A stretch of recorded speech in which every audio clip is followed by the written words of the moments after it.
Star Wars Under Fire. After a tumultuous run at the box office, violent reactions from fans, and a global pandemic destroying the movie theater industry, the Walt Disney Company retreats to the safety of its own streaming service. Their first live-action Star Wars show is a smash commercial hit, but another series looms in the shadows, unfinished until Disney suddenly gives it a burst of funding.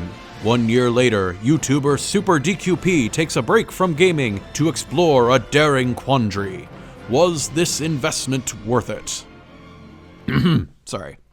Yes, I think it was worth it, but we'll get to that in a little bit. In August of 2020, YouTuber Breadsword explored an annoyingly common question. What's your favorite movie?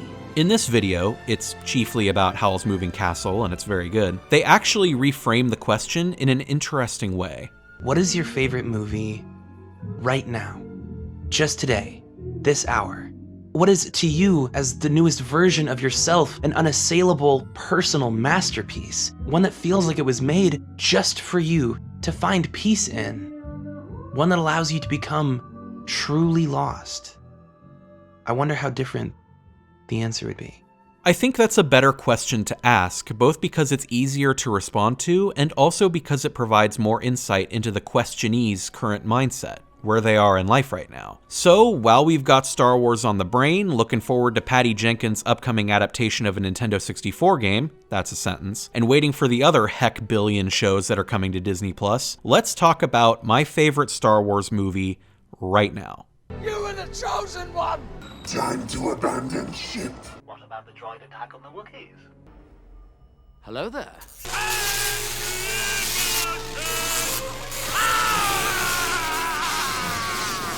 That's right. Today we are talking about George Lucas's crown jewel, objectively the best one. The meme generator, the one where the cyborg lizard guy whips out 4 lightsabers at once and does this. The one where Yoda says, and I am not kidding, "At an end your rule is, and not short enough it was." Star Wars Episode 3, Revenge of the Sith is glorious. It is campy, it is ridiculous, it is very, very stupid, and right now, it is my favorite Star Wars movie. So let's talk about camp. When I say that Revenge of the Sith and the rest of the Star Wars prequels are campy, I do not necessarily mean that they are bad, or even that they are so bad they're good. Camp is an appreciation of the artistry and beauty of the earnest and, yes, often unsuccessful. You betrayed me, you're not good, you're just a chicken. Chip, chip, chip, chip, chip, chip. It can often be nostalgic, harkening back to a time when entertainment seemed goofier without necessarily making fun of that time. Joel Schumacher's Batman movies are a great example of this. They're an earnest attempt to evoke the silliness of the 1960s Batman TV show while simultaneously cranking the homoerotic subtext up to 11. Batman and Robin was reviled when it was released, and I'd be lying if I said it wasn't reviled today, but the camp of it is what sets it apart from other quote-unquote bad movies and makes it enjoyable and fascinating. It's not enough that the film is bad, it's that the artists behind it were committed to their vision and produced it from the heart. What killed the dinosaurs? The Ice Age! Quote Dave Schilling for Birth Movie's Death regarding The Phantom Menace, the movie, for all of its horribly misguided choices, is unquestionably George Lucas's undiluted idea of what constitutes quality entertainment. The idea of camp requires sincere expression, that its artifice and exaggeration comes from some real place. The Phantom Menace is not George Lucas trying to make a bad movie, it's George Lucas trying to make the first installment of an epic trilogy and completely failing.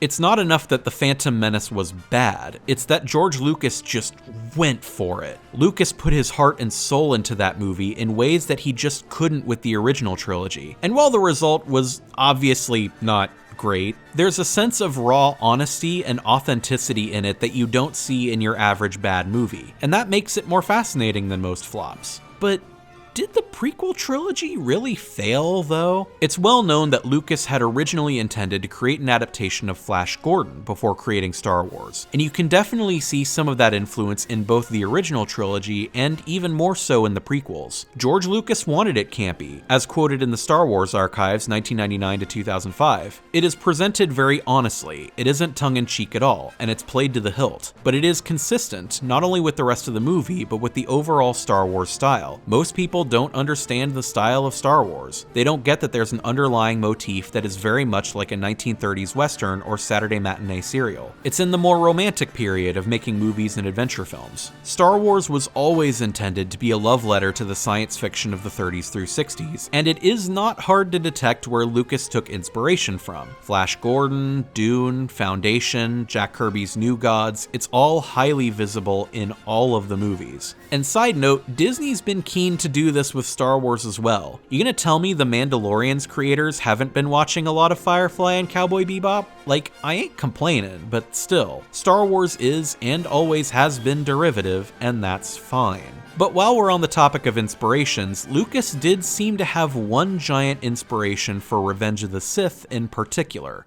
and it wasn't fictional.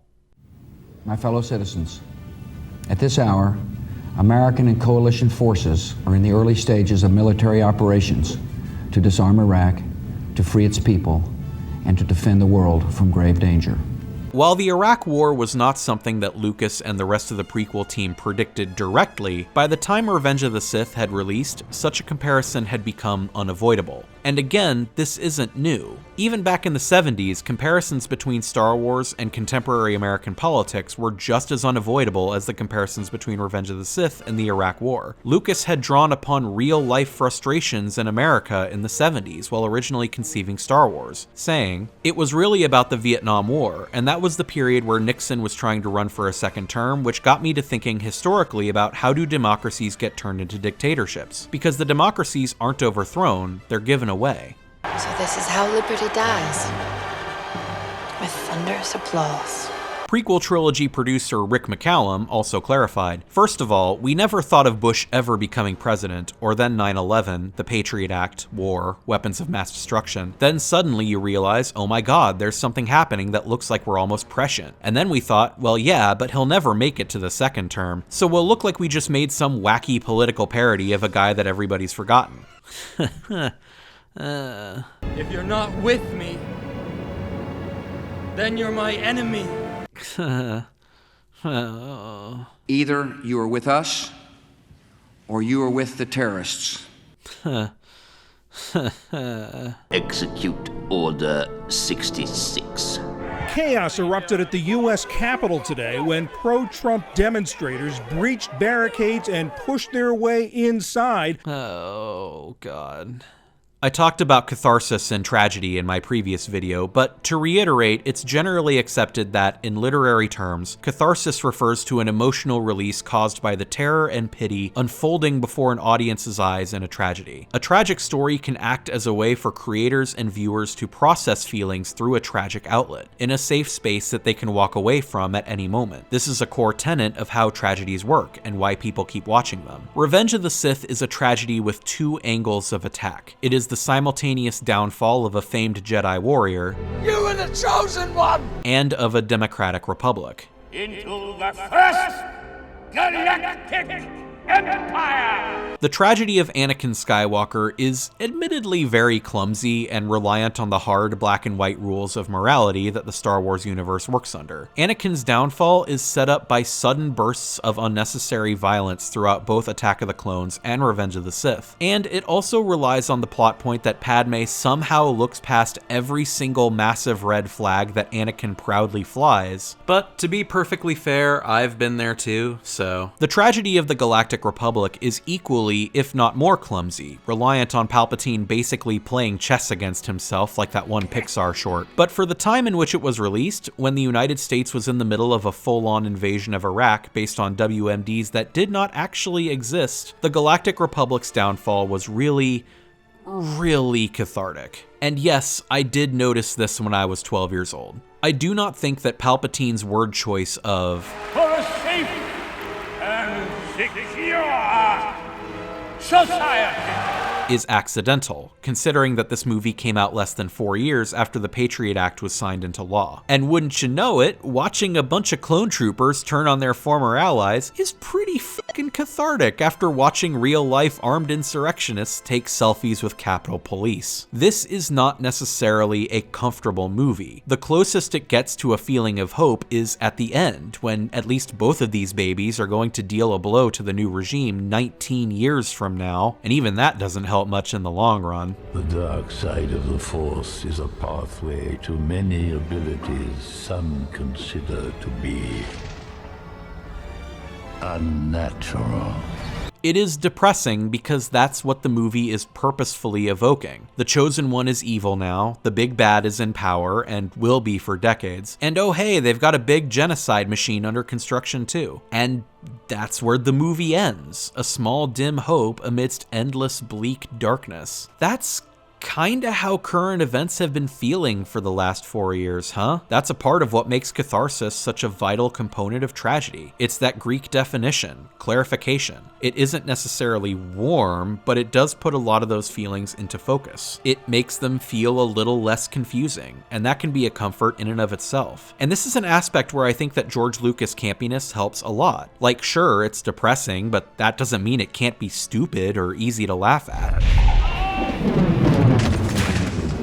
So yeah, Revenge of the Sith is my favorite Star Wars movie at time of writing. It is at once incredibly goofy, unintentionally funny, and unnervingly present, all at the same time. And surely nobody expected Revenge of the Sith to be the Star Wars magnum opus in the year of our Lord 2021, a confluence of silliness and political frankness that merged perfectly to become one of my most watched comfort movies over the past few years. It is unavoidably a story for America, for the pop culture that it holds dear, for its semi-ironic embrace of the weird and outdated, and for its terrifying political trajectory. Revenge of the Sith is all of that, unintentionally distilled. And judging from recent projects like Jedi Fallen Order and the final season of Clone Wars on Disney+, I am not the only one who feels this way. There are people working for Disney that are actively tapping into that catharsis, and who understand that audiences need that. So join me next time for part 2, where we're going to unpin that Clone Wars bit and talk about the best Star Wars television yet produced. Until then.